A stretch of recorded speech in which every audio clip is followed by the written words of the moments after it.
joining us. This morning we're going to be going through Martyn's Law, what it is and why it matters. So what we're going to do is we're going to be quite fact-based today. We're going to go through what it is, including a detailed look at the Part 1 requirements. And we're going to be answering questions on how do you know if your premises or event will be affected. We'll take a look at what premises are in scope in Schedule 1. We'll look at what organisations will need to do in order to be able to comply with the requirements. Part 2 deals with licensing, so we'll also explore that. Part 3 is general, that bit's very short. And then at about 10:40 we'll come to some questions and answers, and at that point I'll be joined by a panel of colleagues to answer as many questions as you can throw at us on the subject of Martyn's Law. So just to set the scene for who I am and why I'm here today, my name is Jodie Reed. For the past 25 years, I've been working in the world of compliance consultancy and training, and more recently, compliance software as well. I know 25 years makes me sound really old, but that's very kind of you to say, Andy, but there's no getting away from it. Now, what that means in real terms, I work with a lot of internationally recognised standards, things like ISO 9001 for quality, ISO 14001 for environment, or three that I think are going to be particularly relevant from a Martyn's Law perspective: ISO 45001 for health and safety, ISO 27001 for information security, and ISO 22301 for business continuity. And my company is Penarth Management. Like I said, I've been working there for the past 25 years. But on the back of the Manchester Arena attack, a public inquiry, there was a public inquiry, and on reading that public inquiry, it dawned on me that there were so many missed opportunities. And those missed opportunities were normally on the really basic things, like training, making sure that the security guard had been trained on how to use the radio, making sure that another security guard knew how to work the grey doors. None of that happened. There was a breakdown in communications, all basic stuff. And a lot of that, if people had had in place proper systems, would have been covered. And that was where I formed the Protect Alliance. And so joining us today, you've got not just myself, but other people who also have a part of the story, because I don't think there is a single provider out there that can help meet all of the requirements individually. But there are people that working collectively, we can signpost you to. And for anybody that wants to get in touch, if you're on LinkedIn, my LinkedIn details are there. You're welcome to do so. So I've already mentioned that we're going back in time. We're going to Manchester Arena 2017. And out last night, a colleague actually said, "Can you remember where you were that night?" Yes, I can. I was going to bed, turned on the 10 o'clock news, and it had already happened. It was the 22nd of May, 2017. There were about 14,000 men, women and children in the audience that night. At 22:31, a lone attacker detonated a bomb, killing outright 22 people in that night. 22 people who didn't go home to their families that night, and many more suffering life-changing injuries as well. One of the 22 people who died that night was a young man, 29-year-old Martyn Het. And about 18 months later, his mother, Fegan Murray, went to the theatre, not that far from the Manchester Arena. And I saw an interview that she gave I saw it online a few days ago. In the interval, she was sobbing her heart out. Not because the performance was amazing, which is what her husband initially thought. No. She was sobbing her heart out because she'd packed her bag as light as possible. She'd packed it to make it really easy for somebody to search, and nobody bothered. And that really, really upset her because she knew unless something is done differently, we're heading towards another Manchester Arena. And so for the past 8 years, Figen, this is Figen. I had the good fortune to meet her last year, and she's also a bear mama, do you know? She makes peace bears. I'm very, very proud to have been joined by Roseanne recently, handmade by Figen herself. In April this year, Figen achieved quite a phenomenal feat. Through her resilience and determination, she never ever gave up. And on the 3rd of April this year, the Terrorism Protection of Premises Act 2025 was enacted. It's been enacted, but it is not yet enforceable. That's expected to come April 27. And you might be sat there thinking, what does that mean to me? Why do I need to bother now? Well, now is the best time to do it, because now it will be, you've got the time to get things in place if they're already missing. It will be cheaper, it'll be easier, and you can be talking to people who are already knowledgeable in these subjects, rather than, we've seen it before with things like GDPR, suddenly people start positioning themselves as experts in a field they've never had any dealings with. I do have a side story on that, but I'll save that one for one-to-ones later. Back to Martyn's Law, though. So whilst it has the official title of Terrorism Protection of Premises Act, it's more commonly known as Martyn's Law, after Martyn Het. So what we're going to look at now is what is written in the law, and part 1 deals with public protection requirements. And I know some of you are sat here thinking, how do I even know if this applies to my organisation or to my events? Well, that is written down. So we'll deal first with qualifying premises. So your premises will be in scope if they meet these criteria. So does it consist of a building or group of buildings and other land?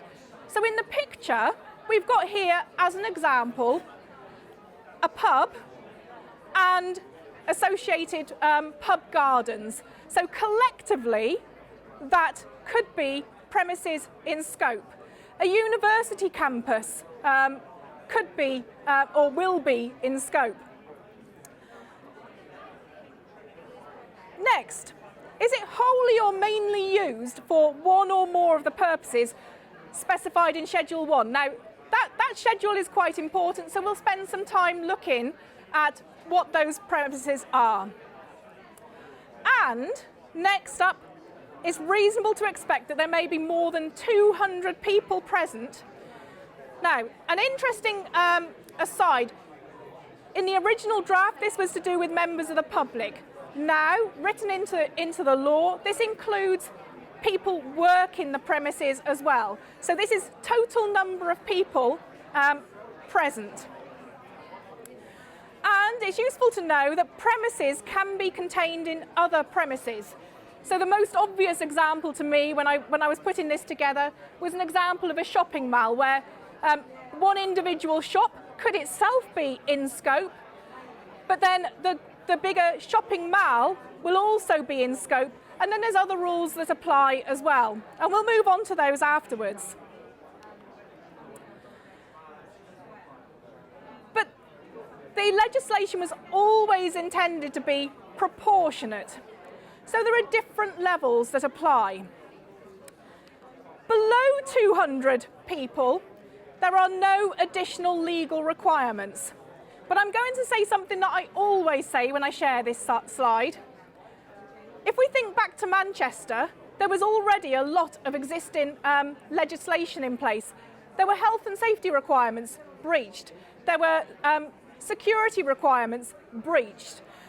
So just because there are no additional requirements doesn't mean that people shouldn't be revisiting what should they already be doing. So I think that's a point well worth making.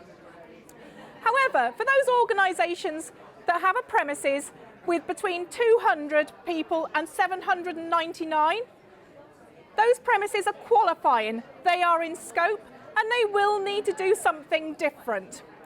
Those premises are standard duty premises. And then if those premises have a capacity of over 800 people, those become enhanced premises. And I think today I've been talking to people who fall into both camps. So we've talked about premises.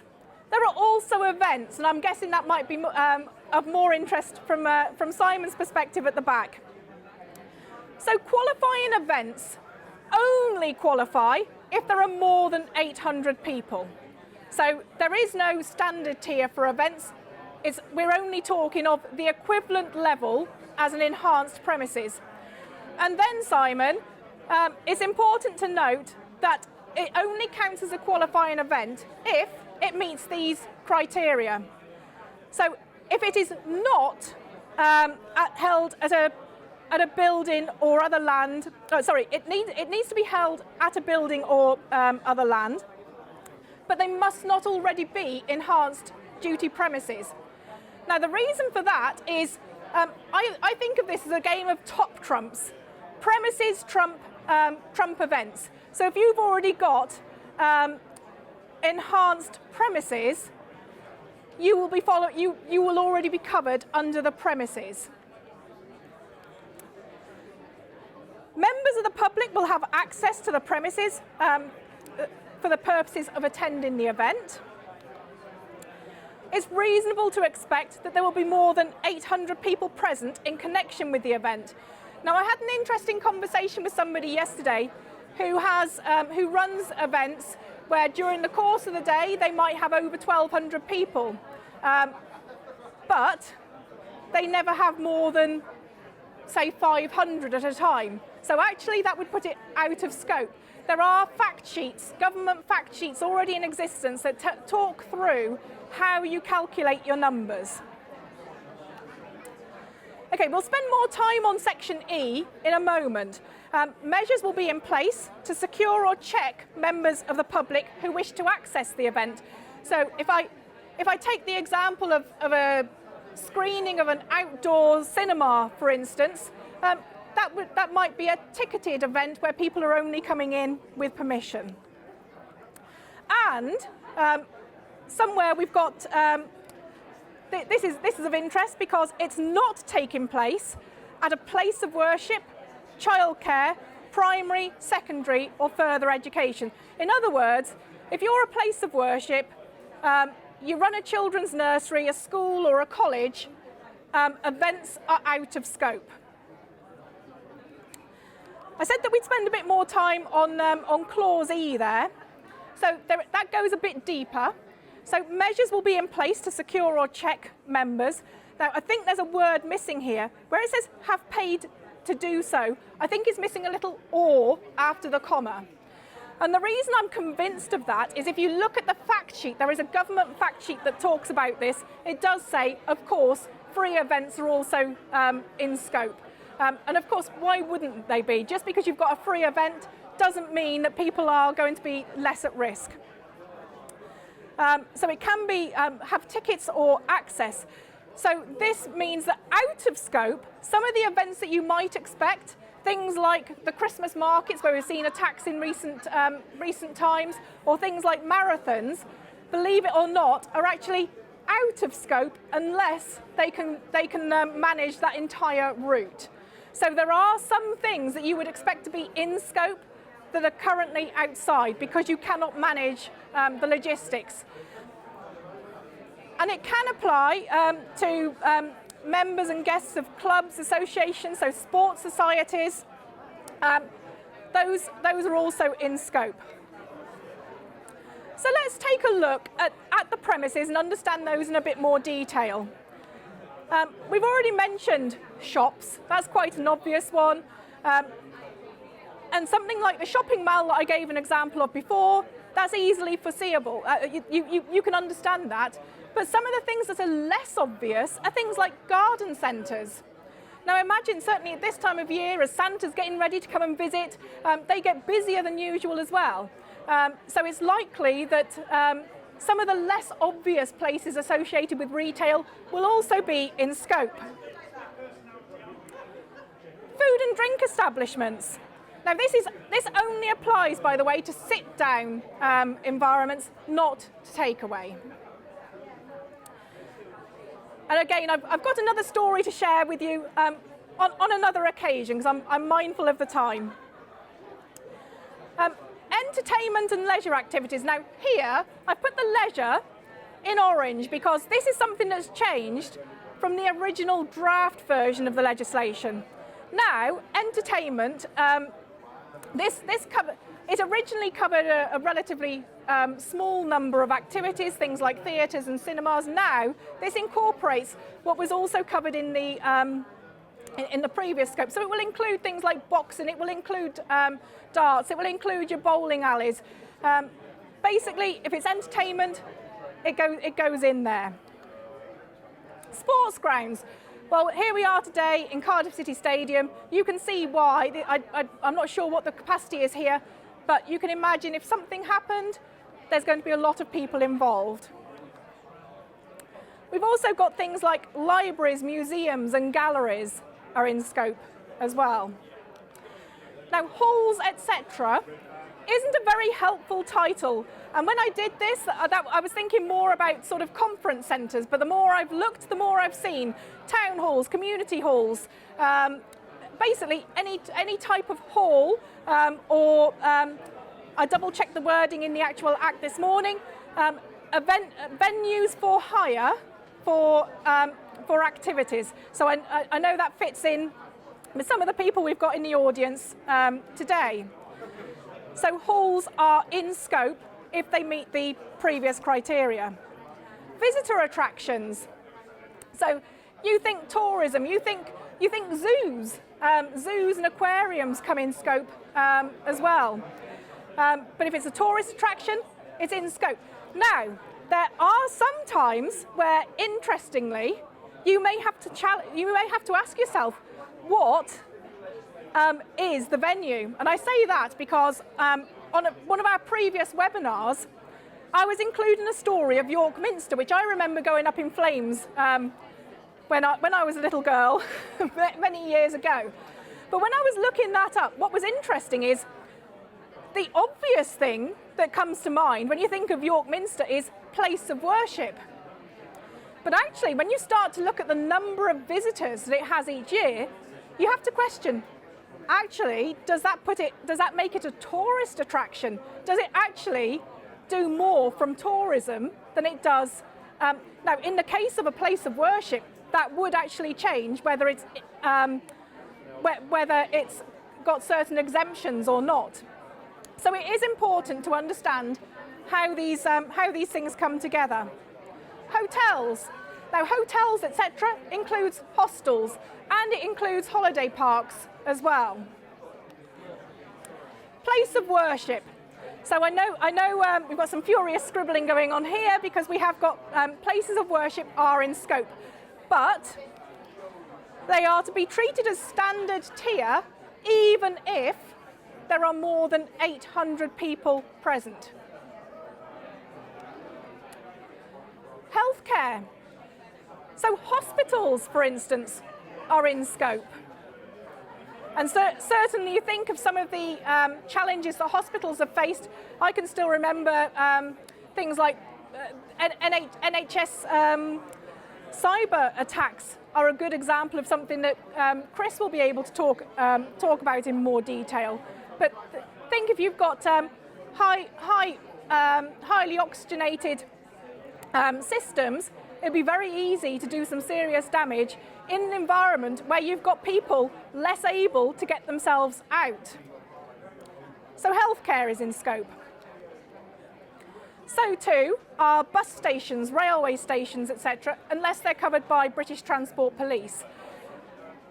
This is important because actually if we think back to Manchester, the attacker came in through the railways, and there is a link back there. So yes, transport hubs, including aerodromes, are also in scope. Childcare. So this is our children's nurseries. Again, like places of worship, treated as standard tier, even if they have more than 800 people. And the same is true with our primary and secondary education. So schools are also treated as standard tier. And I can see, Amanda, you're thinking that maybe they shouldn't be. And further education, I think that this applies even more then. Even colleges get treated as standard tier.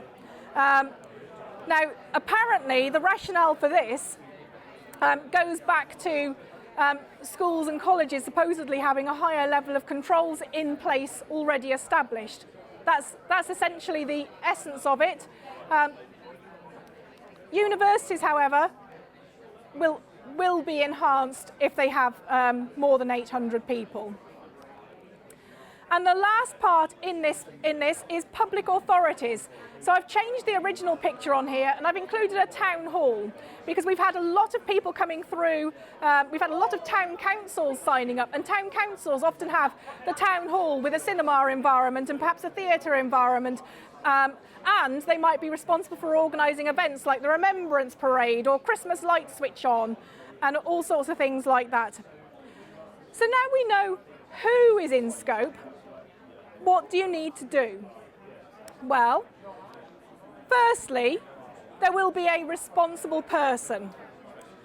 And that responsible person, who actually doesn't have to be just a person, it might be a larger entity, but the person who has control of the premises.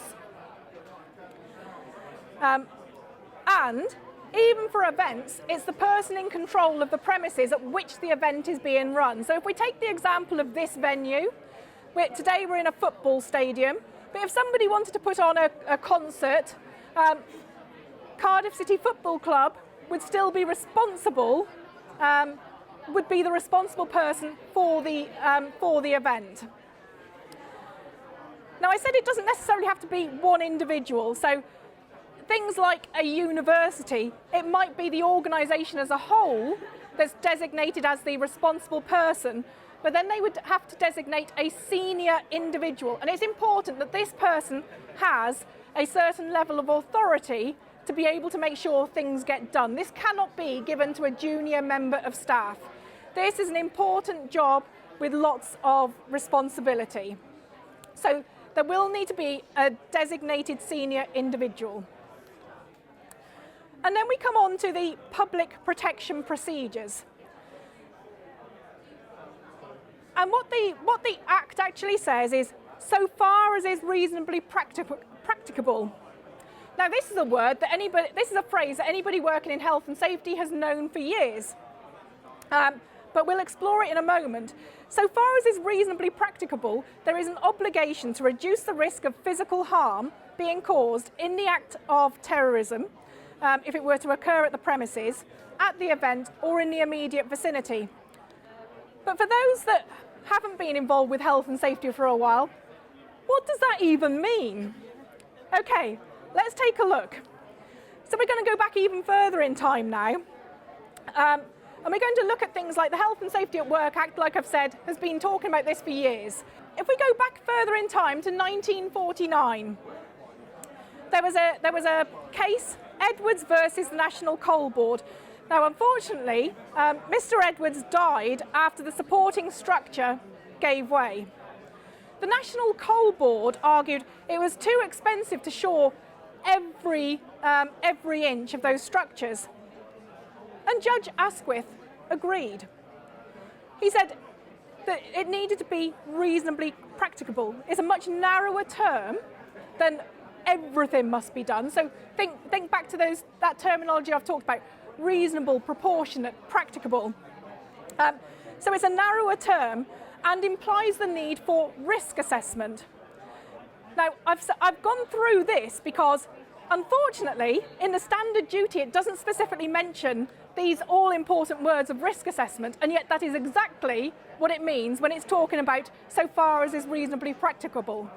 So, organisations who, incidentally, if you employ more than 5 employees, should already have, legally have risk assessments in place. But here, we need to be looking at doing risk assessments. Okay, now we know we need to do risk assessments. There are four key things that are required from a standard duty premise. And well, not just standard duty, everybody has to comply with these. So we need to be able to evacuate people, so we need to be able to get them out of the building. We need to be able to move or evacuate them to a place where there is less physical risk of harm. Schools will be more familiar already with things like lockdown procedures to prevent people from entering or leaving. And there must be a means of communicating information. If you prefer, I've got those same 4 words just presented more visually there. So this applies to all qualifying premises and events. Those 4 things must be in place. So in terms of what can you already be doing, if you haven't got those in place, now is the time to start looking at how you do that. And it carries on to say, these procedures need to reduce the risk of physical harm being caused if an act of terrorism were to occur, or at the event, or in the immediate vicinity. Now, when we look at some of those controls, some of them might involve checking and doing things like housekeeping checks to make sure that the environment is safe and secure, making sure you've understood all of your legal obligations that apply, making sure that you've got a team of people who understand their roles and responsibilities, ensuring they've got training. Now again, training is underrepresented as far as the legislation is currently written, but it's it is an obvious measure. Next on that diagram, I've got site plans, and we'll look more at site plans when we get to part 2. And the last icon I've got there is for first aid. Again, believe it or not, it's not mentioned explicitly within the Act, but going back to risk assessment and thinking about what is reasonable and proportionate, and thinking of the chaos and carnage were the words used by journalists to describe Manchester, then first aid seems like a very simple, practicable thing to do. So everybody's got to do that. Anybody that's in scope must be following those things. Enhanced duty premises need to do a little bit more. So here, unlike with the standard tier, it does specifically mention the need to assess, so we're back to that word of the idea of risk assessment, and keep under review the public protection measures that are appropriate for the objectives of reducing the risk of physical harm in the event of a terrorist attack. And so far as is reasonably practicable, so again we're back to the idea of further risk assessing, ensure that such measures are in place in addition to the mandatory things that we've already looked at. And here, we've got some objectives to reduce the vulnerability of premises or the event to the acts of terrorism. So you're having to go further than just ticking some boxes here. You've got to do identify opportunities, things that you can do, things that might need improvement. Another objective is to reduce the risk of physical harm being caused to individuals if an act of terrorism were to occur. And again, that comes back to the idea of, it's not written in, but first aid is an obvious part of that solution. At the premises, at the event, or again in the vicinity of the premises. And it goes further to say these need to relate to the monitoring of the premises in the event and the immediate vicinity. So here, if you're monitoring, it starts to bring in the ideas of things like perhaps CCTV to monitor activities. And that includes identifying and reporting signs of suspicious behaviour. Now, you may not know this, but before the Manchester attack, when they looked back at video footage, the attacker had been carrying out hostile reconnaissance for some time. They don't actually know when he first started carrying out that hostile reconnaissance because the video recordings didn't go back far enough. But nobody picked it up. So there needs to be not just monitoring, but people need to be competent to identify and confident to report the, suspicious behaviour. Movement of people into or out of the premises or the events. This might be by biometrics, it might be by access fobs, it might be through tickets, but there needs to be a means of measuring people. Physical safety and security, so this might come into things like barriers, or I'll mention automated gates because we have a specialist in the here today. It could include, like I say, physical barriers, all sorts of physical controls. Sorry, I jumped on a bit. And so far we've talked about things that you can see, things that you can really understand. But it also specifically mentions within the Act security of information. Now that's harder to see, but security of information in relation to the premises or the events. Now when I started pulling together these slides, I've spent quite a bit of time looking at things like town council websites or district council websites, and it's surprising how many of their licensed premises have details of full-blown details of site plans on there. That will be changing, and it's not always your information. In fact, on that note, Chris's talk later on will be on the subject of how much of your information is in the public domain. So that will be quite a useful follow-on to this session. Okay, documenting compliance. Hey, I fit in here because when I first started in the world of consultancy, my old boss always used to say, if you haven't documented it, you haven't done it. Because if you haven't documented it, you can't prove it. And at the end of the day, if the worst thing happens and somebody comes knocking, like they did to Showsec when things went wrong at Manchester, their records were scrutinised. They were found to be unsuitable, insufficient. They found gaps in the training. So actually, you want to be able to document that and to prove that you've had these things under control. So that's just good business practice anyway. There are some specific requirements in relation to Martyn's Law. There will need to be a statement of the public protection procedures in place. So those things that we were talking about, like the lockdown, like the communication, you need to document how you've achieved that. Statement of the public protection procedures in place, we've covered that. An assessment, so we're back to that risk assessing again. There's no avoiding it.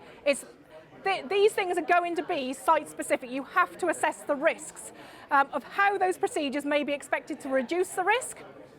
A statement of the measure in place or proposed to be put in place. So if you identify we need CCTV but we haven't got it yet, document it and have a plan for putting that in. An assessment of how those measures may be expected to reduce vulnerability and risk. And not very helpful at the moment, because we're still waiting on guidance from the regulator, such further information as the Secretary of State may specify. Now, at the moment, like I say, I can't tell you what that looks like because it hasn't come out.